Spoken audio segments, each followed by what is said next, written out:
Bonsoir et bienvenue sur Planète Wargame. C'est le moment d'ouvrir une nouvelle case du calendrier de l'Avent, c'est le moment de découvrir une nouvelle liste de rêves pour réenchanter Warhammer. Allez, c'est parti.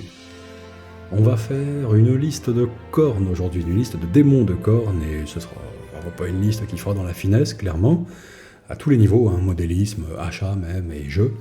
Mais les plaisirs les plus simples sont parfois les meilleurs, et là on va pas bouder notre plaisir, justement, on va s'en donner à cœur joie.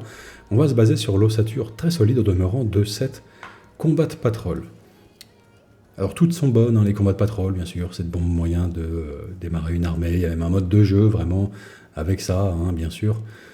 Seulement, il y en a qui sont supérieures aux autres en ceci que elles ne contiennent que des unités qui sont spammables à loisir dans une force plus grande. En tout cas, moi j'y suis très sensible à cet avantage puisqu'on va pouvoir finalement acheter plusieurs fois cette combat de patrol et très loin de retirer quoi que ce soit à l'esthétique de notre armée, c'est finalement le nombre et la redondance des unités qui va lui ajouter son cachet.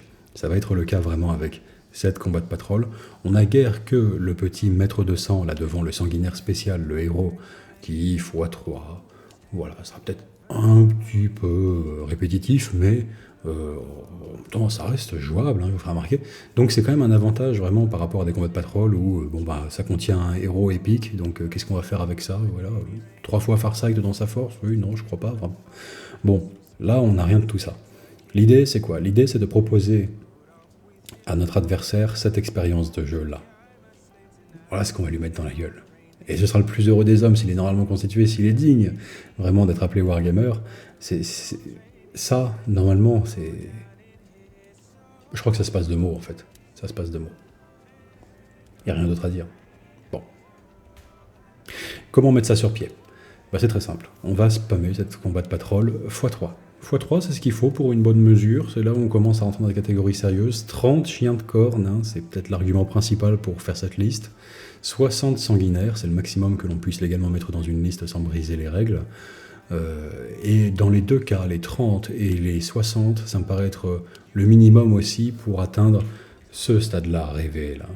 Bon, il se trouve que ça va être une liste particulièrement économique, par ailleurs. Là, on va parler un petit peu de niveau modélisme, mais en s'attardant plus que d'habitude sur la partie budget, c'est très intéressant, parce que la Combat Patrol qu'on a vue précédemment, elle vaut 125 € neuve chez Games Workshop. Les unités qu'elle contient, lorsqu'elles sont vendues séparément, on arrive à un total de 194 €. Donc 125 € la boîte contre 194 € pour la valeur des unités qu'elle contient. Très bien. Nous, ce qu'on va faire, c'est qu'on va réitérer l'achat une deuxième fois, puis une troisième fois, de sorte qu'on arrive à 3 combats de patrol à la fin pour cet objectif-là, je vous rappelle. Et ensuite, j'ai décidé de le décliner de la manière suivante. On est sur, encore une fois, 3 fois 125 € neuf chez Games Workshop, prix plein. Ce qu'on va faire, c'est qu'on va aller on va retrancher un petit peu quand même à ce qu'on a déjà dans les boîtes. Vous allez me dire, mais pourquoi? C'est pour une bonne raison, je trouve. On va jouer un seul des 3 mètres de sang qui sont proposés dans la boîte. C'est celui qui est tout devant, là, le sanguinaire un peu plus balèze que les autres. Et ensuite, je vais manipuler un petit peu les cavaliers là, sur Juggernaut pour davantage correspondre à mes goûts personnels, mais vous pourrez bien l'ajuster comme vous le voulez.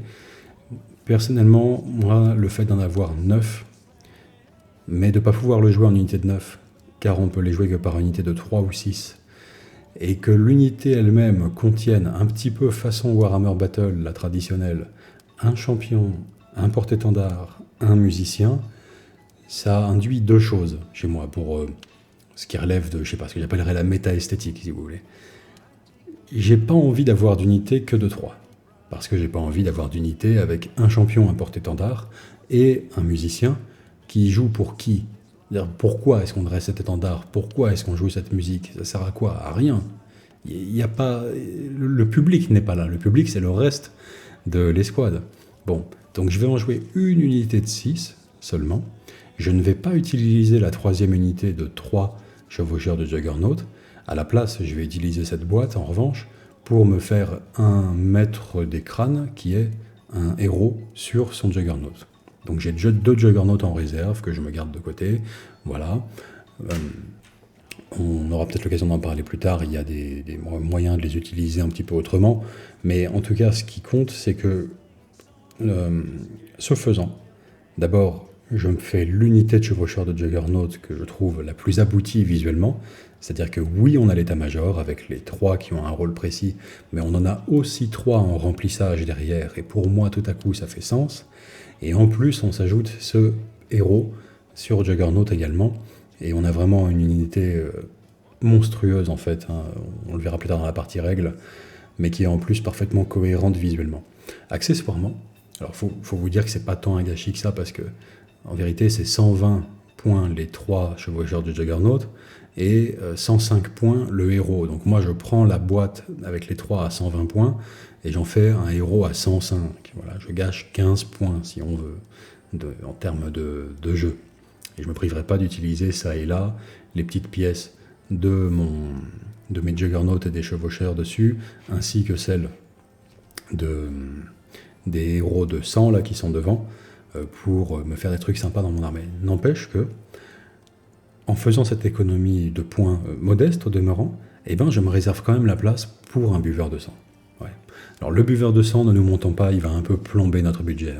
125 €, il est extrêmement cher. Extrêmement cher. Cependant, j'ai du mal à envisager une armée de cornes, de démons en tout cas, sans le buveur de sang. Pour moi, c'est obligatoire. On parle d'un des trucs les plus iconiques de Warhammer, tout court, j'ai envie de dire, avant même que Warhammer 40 000 le sorte. C'est vraiment... c'est essentiel, c'est essentiel. Et puis, ça nous servira aussi quand même de carotte en fait, hein, pendant qu'on peindra cette liste, c'est-à-dire que c'est le truc qu'on se réserve pour la fin. Une fois qu'on a tout fait, on a besoin de cette envie, de la motivation de passer au dessert, si vous voulez. Et ça sera quand même pas trop, pendant qu'on peindra nos 60 sanguinaires, d'avoir la perspective glorieuse, hein, à la fin, de finir en apothéose avec ce buveur de sang. Donc la liste, 2000 points pile, et c'est ce que vous voyez à l'écran. 1,2 m, 60 sanguinaires, 30 chiens, une unité de cavaliers sanguinaires sur Juggernaut, là, de 6, avec un héros en plus à la tête pour les mener, et un buveur de sang pour finir. Simple, on a dit, mais tellement glorieux. Tellement glorieux. Bon, ça va être notre petit héros, ça va être nos sanguinaires de base. Les chiens, c'est ceux sur quoi on réalise la plus grosse économie, hein. C'est 45 € les 5, normalement. Ils ont été refaits il n'y a pas très longtemps. Ils sont magnifiques, les chiens en plastique, voilà, superbes. Mais nous, voilà, on va allègrement en spammer 30, sans avoir payé le prix fort, puisqu'on passe par la combat patrol. Au final, d'ailleurs, s'agissant du prix de cette liste, je vais vous dire, 3 fois 125 € plus le buveur de sang qui lui-même vaut 125 €, on arrive à un total de 500 €. Si vous passez par exemple, notre bon Mayo Biplace, hein, notre revendeur partenaire, 500 €, moins 20%, c'est facile, ça fait 400 €. 400 € livrés chez vous.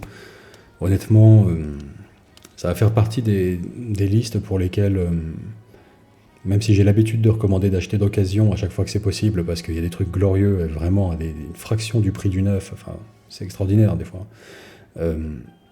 Là, mais on aura presque du mal à faire mieux, parce que si l'occasion, on va dire, ça commence à devenir intéressant à partir de 50%, ben, les gens ont tendance à revendre chaque unité au prix, enfin par rapport à la référence du prix à laquelle elle est vendue neuve. Or, et ben, là, comme c'est essentiellement des combats de patrol, voilà, c'est pas une très bonne référence, quoi, de vendre ces chiens à moitié prix. Or, ils sont déjà beaucoup moins chers dans les combats de patrol. Donc, si on tombe sur des boîtes, par contre, de combats de patrol d'occasion, éventuellement, là, ça pourra vraiment nous intéresser. N'empêche qu'à 400 balles, sur Mayo Biplace, on est sur l'une des armées les moins chères que vous puissiez bâtir pour arriver à 2000 points. Donc, un argument solide, quand même. Un argument solide. Bon, ça, c'est la figurine qu'on n'aura pas, à vrai dire, et qu'on devra tâcher de bâtir à partir d'un kit de 3 cavaliers sur Juggernaut. Je pense que ça devrait aller, hein. C'est le héros, on va dire, qui est vendu à part, et qu'on n'aura aucun mal à créer, sans doute même en mieux, avec les pièces qui seront à notre disposition. N'oublions pas qu'on a même les petits héros sanguinaires à pied, hein, dont 2 qu'on n'utilise pas, pour convertir ce fameux héros monté. Franchement, ça va, quoi. Ça va. Bon, si on parlait un petit peu de jeu, même si franchement 90% du plaisir c'est de reproduire un petit peu cette vision-là, si vous voulez, qui m'avait profondément marqué à l'époque du Codex Chasseur de Démons. Au niveau jeu, ma foi, on a tout pour se faire plaisir ici, à part une phase de tir quasiment inexistante, hein. Encore que, il y a des surprises, figurez-vous. Les chiens, par exemple, ont un meneur là, de meute qui, lorsqu'il rue... Attendez. Ouais. Son rugissement est un lance-flamme, figurez-vous. Comme même, hein. Ah ouais, 12 pouces, 1d6, force 4, dégâts 1, torrent. Voilà, ignore les couverts. Voilà, un lance-flamme comme ça, caché gentiment. Suivant la variante de buveur de sang que l'on choisira aussi, on aura éventuellement un petit tir caché là-dedans, hein. Voilà, tous valent le même prix pour les buveurs de sang. Donc pour le coup, vous aurez le choix, hein. Vous aurez le choix, vous ferez bien comme vous voudrez avec ceci. Et vous aurez de quoi vous amuser, quoi, ma foi. Alors, tant que les unités de cornes sont à 6 pas du buveur de sang, on ajoute +1 au jet de touche, hein, à chaque fois. Et voyons voir, à la fin de la phase de combat, vous pouvez sélectionner une unité ennemie qui est à portée d'engagement du buveur de sang et jeter 8d6, hein, le chiffre sacré de corne. Pour chaque 4+, cette unité ennemie souffre d'une blessure mortelle. C'est vraiment quelque chose qu'on trouve chez notre buveur de sang, qu'on va aussi trouver presque de manière plus éclatante encore sur nos cavaliers, là, puisque, voyons voir, les Blood Crushers, n'est-ce pas, ont une règle complètement phénoménale, attendez, qui représente la charge vraiment dévastatrice des Juggernauts. À chaque fois qu'on termine un mouvement de charge avec cette unité, on sélectionne une unité ennemie qui est à portée d'engagement de notre unité et on jette 1d6 pour chaque figurine dans notre unité. Pour chaque 4+, cette unité ennemie souffre de D3 blessures mortelles. C'est colossal, vous vous rendez compte? Ça ressemble un petit peu aux règles genre marteau de fureur et tout de l'escouade d'assaut Space Marine par exemple, mais là c'est pas une blessure mortelle pour chaque 4+, c'est 1d3 blessures mortelles pour chaque 4+. Donc, dans pas mal de cas, il va être possible de faire du point and click en fait avec cette escouade, c'est-à-dire l'escouade qu'on charge disparaît, se vaporise en fait instantanément, voilà, et aplati par les Juggernauts. Pour le reste, bon, c'est du simple bête et méchant, on a dit, hein, il n'y a rien de plus à dire à ce sujet. Niveau, comment dirais-je, niveau peinture, on pourra se faire plaisir, on n'hésitera pas à recourir, si on est plutôt un genre traditionnel pinceau, à la bombe colorée, hein. Il y en a même une vendue par Games en l'occurrence. Bon, en général, toutes sont bien, sauf incident, on va dire, chez d'autres fabricants, Army Painter et compagnie. Celles de Games, c'est vrai qu'elles sont particulièrement fiables, même s'ils proposent peu de coloris et qu'elles sont plus chères que les autres. Mais n'empêche que la bombe rouge, là, on s'en privera pas pour faire l'essentiel de son armée, puisque derrière, pour toutes les parties en bronze que l'on pourrait avoir à faire, ou en or, le rouge est une super base, c'est une super sous-couche, donc ça fonctionne très bien. On n'aura pas de problème pour appliquer du noir non plus, hein, sur les zones pertinentes.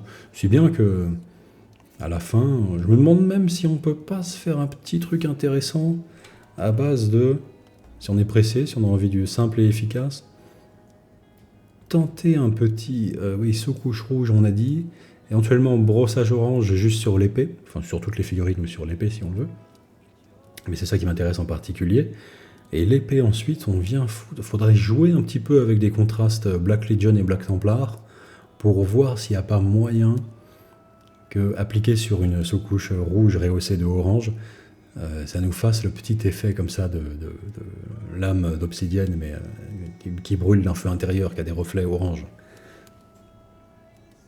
Bordel, il y a moyen que ce truc se fasse en une semaine, quoi. Une semaine, 2000 points de démon de corne, 60 sanguinaires, 30 chiens, un buveur de sang, une unité de cavalerie démentielle, voilà, avec vraiment la charge des Juggernauts.